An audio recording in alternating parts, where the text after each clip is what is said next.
प्रिय दोस्तों, आज की वीडियो में मैं आपको बताऊंगा कि भगवान शिव को शिव नाम कैसे मिला। प्राचीन काल में एक गांव था जो गंगा नदी के किनारे स्थित था। इस गांव के लोग सरल और धार्मिक थे, जो अपनी मेहनतम शक्ल से खुश रहते थे। एक दिन गांव में एक बहुत ही ज्ञानी और वृद्ध महर्षि आए, जिनका नाम था ब्रह्मर्षि। गांववासियों ने उनका स्वागत किया और उन्हें वह आवास प्रदान किया, क्योंकि यह परंपरा थी कि किसी भी साधु संत का सम्मान किया जाए। महर्षि ने वहां विश्राम किया और ध्यान लगाने लगे, जिससे वे दिव्य दृष्टि प्राप्त करने की इच्छा रखते थे। गहरी साधना में ध्यान करते हुए ब्रह्मर्षि ने भगवान के दर्शन की प्रार्थना की और सर्वशक्तिमान ईश्वर से दर्शन की याचना की। उनकी प्रार्थना सुनकर भगवान शिव उनके सामने प्रकट हो गए। भगवान शिव का रूप अत्यधिक भव्य और दिव्य था। उनका रूप बहुत ही अद्भुत था। वे ना तो बहुत युवा थे, ना बहुत वृद्ध, ना बहुत उज्ज्वल थे, ना बहुत अंधेरे। वे सारे द्वंद से परे संभाव और शांति के प्रतीक थे। लेकिन महर्षि ने देखा कि भगवान शिव का रूप बेहद शक्तिशाली होने के बावजूद उनमें एक गहरी शांति और संतुलन था। उनकी उपस्थिति से शांति का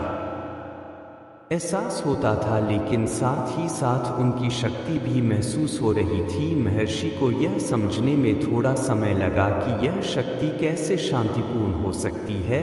महर्षि ने ध्यान करते हुए भगवान शिव से पूछा, आप कौन है जिनका रूप और शक्ति दोनों इतनी अद्भुत है? क्या आपका नाम है और आपकी इस शक्ति का रहस्य क्या है?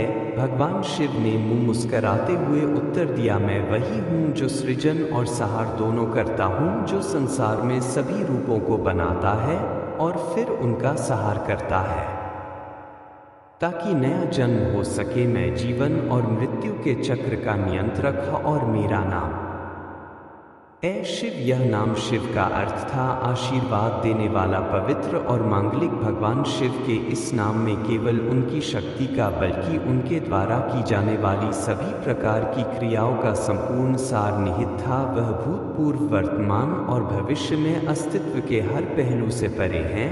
भगवान शिव ने ब्रह्मर्षि को समझाया कि उनका नाम शिव इसलिए है क्योंकि वह सभी कार्यों के पीछे एक दिव्य उद्देश्य रखते हैं, चाहे वह सृजन हो, संहार हो या संरक्षण हो। वो प्रकार्य को एक धार्मिक और आध्यात्मिक उद्देश्य के तहत करते हैं। उनका नाम शिव इसी कारण से दिया गया क्योंकि वह जीवन के सभी पहलुओं को पवित्र और आशीर्वाद पूर्ण तरीके से पूरा करते हैं।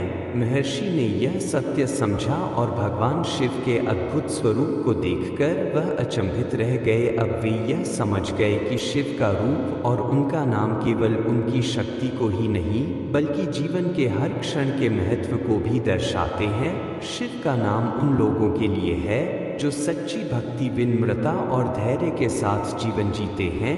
यह नाम ईश्वर की सर्वोत्तम अच्छाई का प्रतीक है, जो निरंतर संसार को सृजन और संहार के माध्यम से नियंत्रित करता है। भगवान शिव का नाम शिव इसलिए भी अत्यधिक महत्व रखता है क्योंकि यह नाम शांति, संतुलन और आध्यात्मिक उन्नति का प्रतीक है। शिव का यह नाम उनके भक्तों के लिए एक सुरक्षा कवच है, क्योंकि यह नाम उन पर आने वाली कठिनाइयों और संकटों से मुक्ति दिलाता है।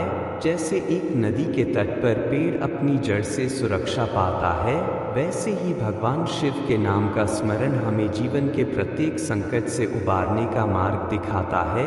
भगवान शिव का नाम शिव इसलिए भी खास है क्योंकि वह निराकार ब्रह्मा है, जो निरंतर सृजन और संहार की प्रक्रिया से गुजरते हुए भी निर्विकार रहते हैं। उनका नाम जीवन के हर पहलू से जुड़ा हुआ है।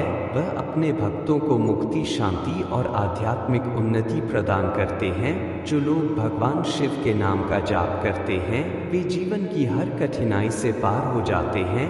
निष्कर्ष, भगवान शिव का नाम शिव न केवल उनकी शक्ति और दिव्यता का प्रतीक है, बल्कि यह हमें जीवन में संतुलन और आध्यात्मिक जागरण का मार्ग भी दिखाता है। शिव का नाम हमें यह सिखाता है कि जीवन के हर पहलू में धैर्य, आध्यात्मिक प्रगति और सच्ची भक्ति का पालन करना चाहिए। जब हम भगवान शिव के नाम का जाप करते हैं तो वह हमें जीवन की हर बाधा से पार कराते हैं और हमें आशीर्वाद और शांति की दिशा में अग्रसर करते हैं। यह अनसुनी कहानी हमें यह भी समझाती है कि भगवान शिव के नाम में अनंत शक्ति है और यही शक्ति हमें हमारे जीवन के हर पहलू को शुद्ध और पवित्र बनाने में मदद करती है। भगवान शिव का नाम शिव केवल एक शब्द नहीं बल्कि एक दिव्य मंत्र है जो हमें आध्यात्मिक उन्नति, सुरक्षा और सर्वोत्तम शांति प्रदान करता है।